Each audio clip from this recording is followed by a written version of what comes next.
الجواز في بيت عيلة ليه مميزات بس أكيد له عيوب، وبيت العيلة بيبقى عبارة عن مثلا دور أرضي دايما بتبقى قاعد فيها العقل المدبر أو الراس الكبيرة، وبعد كده الدور الأول والتاني والتالت بقى دول عايش فيهم الأبناء متجوزين. طب من أهم عيوب الجواز في بيت العيلة إيه؟ إن مفيش حاجة اسمها خصوصية، الخصوصية دي في الشلاحات دي عند خالتك، خيال علمي، حاجة ما جاتش يعني الخصوصية عندك لا تتعدى حمام بيتكم.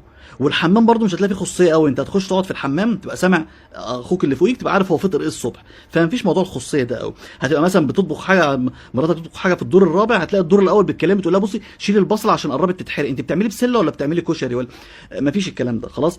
كذلك برضو تبقى نازل انت ومراتك بالصدفه معدي من قدام باب شقه الدور الارضي، الراس المدبر والعقل كده، هتلاقي بالصدفه فتحت الباب بالصدفه، سبحان الله هي مش سامعاكوا ولا حاجه، عشان تحط كيس الزباله وتسالك انتوا رايحين فين.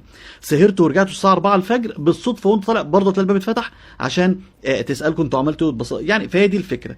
كذلك برضو موضوع المقارنه بقى، يعني الدور الرابع اشترى اير فراير، احنا هنشتري اير لاين، شركه طيران بقى. الدور الرابع اشترى دش، احنا هنشتري ديش ووشر.